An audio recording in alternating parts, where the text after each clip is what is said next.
Welcome to Down to Earth, but Heavenly Minded podcast. Hosted by Irving Risch. The Kings of Judah and Israel. Christopher Knapp. The Kings of Judah. Jehoiakim, whom Jehovah will raise. 2 Kings 23:34-24:6, 2 Chronicles 36 verses 5-8. Contemporary prophets, Jeremiah, Zephaniah, Ezekiel. His confidence shall be rooted out of his tabernacle, and it shall bring him to the King of terrors. Job 18 verse 14. Jehoiakim was 25 years old when he began to reign, and he reigned 11 years in Jerusalem, and he did that which was evil in the sight of the Lord his God. Against him came up Nebuchadnezzar king of Babylon, and bound him in fetters, to carry him to Babylon.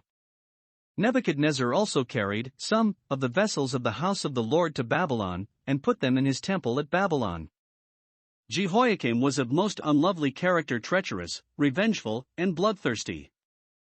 He was several years Jehoahaz senior, and was not born of the same mother. And his mother's name was Zebudah, gainfulness, the daughter of Pedaiah of Ramah. The mother's name boded no good for her son, and so it came to be. He taxed the land to give the money according to the commandment of Pharaoh. He exacted the silver and the gold of the people of the land, of every one according to his taxation, to give unto Pharaoh Necho. Having been slighted by the people in their choice of his younger half-brother, he would make no effort to ease the people's burdens, but rather increase them. He was in no way under obligations to them, and having behind him the power of Egypt, he had little to fear from them. See 2 Kings 23 verses 34-35. His wickedness is depicted figuratively in Ezekiel 19 verses 5-7. He too, like his deposed predecessor, became a young lion, and learned to catch the prey, and devoured men. And he knew their desolate palaces, and he laid waste their cities, and the land was desolate, and the fullness thereof, by the noise of his roaring. His violence and rapacity are graphically represented here. In the 5th year of his reign a fast was proclaimed among his subjects. The king seems to have had no part in it, and Baruch, Jeremiah's assistant, read in the ears of all the people the message of God to them from a book. Ready tools informed the king of what was being done, and he ordered the book brought and read before him. Now the king sat in the winter house in the 9th month, and there was a fire on the hearth burning before him. And it came to pass, that when Jehudi had read 3 or 4 leaves, he cut it with the penknife, scribe's knife, and cast it into the fire that was on the hearth, until all the roll was consumed in the fire that was on the hearth. Yet they were not afraid, nor rent their garments, neither the king, nor any of his servants that heard all these words. It was an act of daring impiety, especially for a Jew, who is taught to look upon all sacred writing with greatest reverence. But Jehoiakim was fast hardening himself past all feeling, and no qualms of conscience are perceptible over his sacrilegious act. Jeremiah sent him a personal and verbal message, than which king never heard more awful.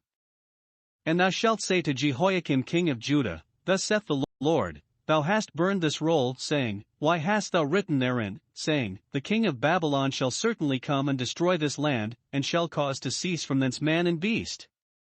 Therefore thus saith the Lord of Jehoiakim king of Judah, He shall have none to sit upon the throne of David, and his dead body shall be cast out in the day to the heat, and in the night to the frost. And I will punish him, and his seed and his servants for their iniquity. See Jeremiah 36. He also attempted to put Uriah the prophet to death because he prophesied against Jerusalem and the land. The prophet fled to Egypt, whence Jehoiakim sent and fetched him, and slew him with the sword, and cast his dead body into the graves of the common people, his bitter hatred of God and his truth venting itself even on the body of his slaughtered servant, denying it the right of burial among the sepulchres of the prophets. See Jeremiah 26 verses 20-24. In just retribution God repaid him in kind for his murder and insult. Therefore thus saith the Lord concerning Jehoiakim the son of Josiah king of Judah, They shall not lament for him, saying, Ah my brother, or Ah my sister. As in family mourning they shall not lament for him, saying, Ah Lord, or Ah his glory. Public mourning.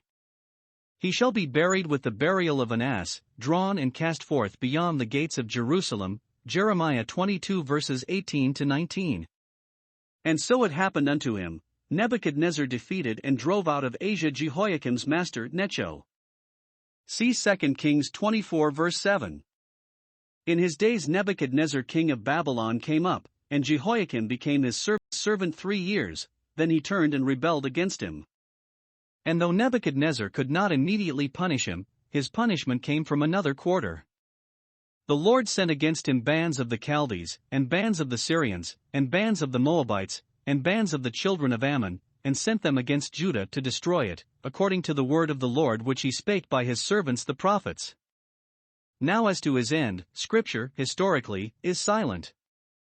2 Chronicles 36 verse 6 states that Nebuchadnezzar bound him in fetters, to carry him to Babylon. It does not say he was taken there. He may have been released after promising subjection to his conqueror. But even if it could be proven that he was actually carried to Babylon, it would in no wise contradict what is recorded in 2 Kings 24 verse 6, so Jehoiakim slept with his fathers, for he might easily have returned to Jerusalem, as other Jewish captives at a later date did. And though there is no historical record in Scripture concerning his death, this is nothing to show that the prophecies of Jeremiah concerning his end were not fulfilled to the letter. We do not really need the history of it, for prophecy in Scripture is only pre-written history, its advance sheets, we might say. It is enough to know what God had foretold concerning it, the fulfillment is certain. Josephus states that Nebuchadnezzar finally came and slew Jehoiakim, whom he commanded to be thrown before the walls, without any burial, and Ex. 6 section 4. So Jehoiakim slept with his fathers simply expresses his death. It is a distinct expression in Scripture from buried with his fathers, as a comparison of 2 Kings 15 verse 38 and 16:20 will readily show. So the king who denied the prophet's body honorable burial was himself buried with the burial of an ass. He mutilated and burnt God's book, and his body was in turn drawn, torn, and burnt unburied in the scorching sun. Hebrew Sakab, translated N.Tr in Jeremiah 15 verse 3. His wicked life was a sad contrast to that of his righteous father. Did not thy father eat and drink, live plainly, and do justice and judgment, and then it was well with him? Asked Jeremiah, he judged the cause of the poor and needy, then it was well with him, was not this to know me? Saith the Lord, Jeremiah 22 verses 15 to 16. Necho changed his name, but could not change his nature. Now the rest of the acts of Jehoiakim, and his abominations which he did, and that which was found in him, behold, they are written in the book of the kings of Israel and Judah, and Jehoiakim his son reigned in his stead. His name, like that of his brother, is omitted from the royal genealogy of Matthew 1. His uncleanness and iniquity are mentioned in the Apocrypha, 1 Esdras 1:42. During his reign, when Nebuchadnezzar took the kingdom, the times of the Gentiles began. And until they be fulfilled, Jerusalem shall be trodden under foot, even as it is this day.